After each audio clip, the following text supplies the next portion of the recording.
নমস্কার বন্ধুরা, ঘরোয়া রান্নাঘর রেসিপিতে আপনাদের সকলকে স্বাগতম। আজকে আমি বিগ বাওয়েল ফিশের রেসিপি আপনাদের সঙ্গে শেয়ার করব। অনেকে এটাকে আবার রূপচাঁদ মাছও বলে থাকেন। মাছগুলো কিন্তু খুব বড় বড় হয়, অনেকটা পমফ্রেট মাছের মতনও দেখতে। মাছগুলো বাজার থেকে পিস করে এনেছি, তারপরে ভালো করে ধুয়ে নুন আর হলুদ মাখিয়ে রেখে দিয়েছিলাম 5 মিনিট। এবার মাছটাকে আমি ভাজবো। তবে মাছটা কিন্তু খুব কাটা কম, নরম মাছ, খেতে ভালোই। বেশি করে তেল নিয়ে নিয়েছি আর অল্প অল্প করে আমি মাছগুলোকে লাল করে এপিট ওপিট ভেজে তুলে রাখবো। তবে বন্ধুরা, আপনাদের কাছে রিকোয়েস্ট, যারা আমার চ্যানেলে নতুন তারা কিন্তু চ্যানেলটিকে অবশ্যই সাবস্ক্রাইব করতে ভুলবেন না। আর কমেন্টসে জানাবেন আমার রেসিপিগুলো আপনাদের কেমন লাগছে। এপিট ওপিট করে মাছগুলোকে ভেজে নিচ্ছি। ভালো লাগলে অবশ্যই রেসিপিগুলো বন্ধুবান্ধবের সঙ্গে শেয়ার করবেন।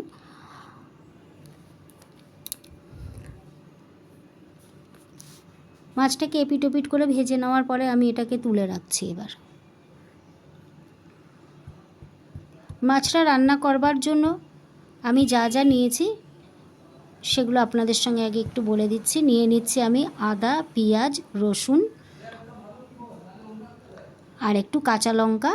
এর মধ্যে দিয়েছি একটু পোস্ত নিয়ে নিয়েছি, একটু চালমগজ নিয়ে নিয়েছি।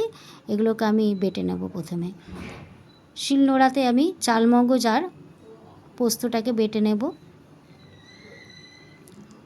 শিলনোড়াতে পোস্ত বাটলে পোস্ত বাটাটা খুব ভালো হয়, সেই জন্য আমি শিলনোড়ায় বেটে নিচ্ছি পোস্ত আর চালমগজটাকে।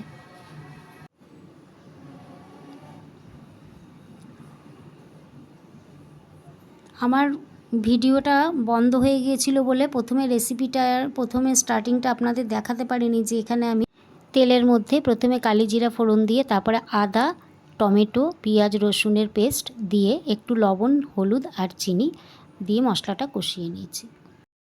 অবশ্যই মশলাটা কষানোর সময় কিন্তু মিডিয়াম আঁচেই কষিয়ে নিতে হবে।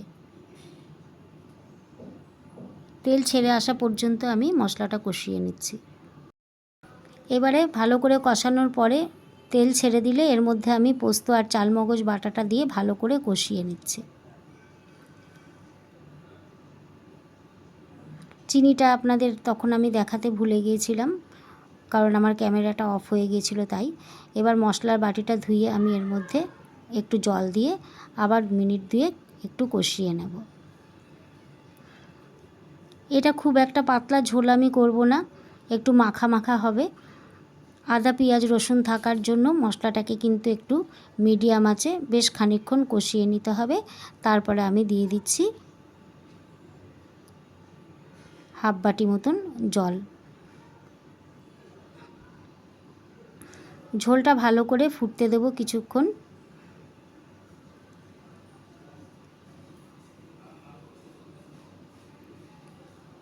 ঝোলটা আমার ফুটে উঠেছে। এবার আমি এর মধ্যে ভাজা মাছগুলো দিয়ে দিচ্ছি। ভাজা মাছগুলো দেওয়ার পরে একটুখানি মিশিয়ে দিচ্ছি, ভালো করে ঝোলের মধ্যে ডুবিয়ে দিচ্ছি। এবারে এটাকে আবার আমি 2 মিনিট একটু ফুটিয়ে নেব। মিডিয়াম আঁচেই কিন্তু অবশ্যই রান্নাটা করবেন। ভালো করে মাছগুলো আমার ফুটে উঠেছে। এবার আমি এর মধ্যে দিয়ে দিচ্ছি কিছুটা ধনে পাতা কুচি।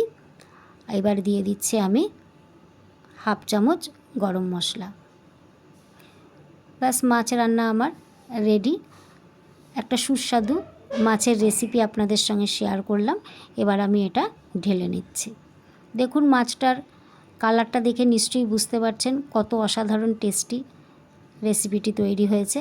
আপনারা এরকম করে করবেন। তবে আমি খুব দুঃখিত যে প্রথমের মাছের মধ্যে আমি যে কালি জিরা ফোড়ন দিয়েছি আর হলুদ আর লবণ অ্যাড করেছি সেটা আপনাদের দেখাতে পারিনি। অবশ্যই কিন্তু পেঁয়াজ, রসুন, আদা পেস্টটা কষানোর সময়, টমেটোও নিয়েছিলাম একটা, কষানোর সময় একটু লবণ, হলুদ আর চিনি দিয়ে দেবেন। তাহলে কিন্তু রেসিপিটি খুব সুন্দর তৈরি হয়ে যাবে। আর সকলেই দুপুরবেলায় যে কোনো ভাতের সঙ্গেও খেতে পারেন, আপনারা ফ্রাইড রাইসের সঙ্গেও খেতে পারেন, সব কিছুর সঙ্গেই কিন্তু খেতে এটা দারুণ মজাদার। ভিডিওটি দেখার জন্য সকলকে থ্যাংক ইউ।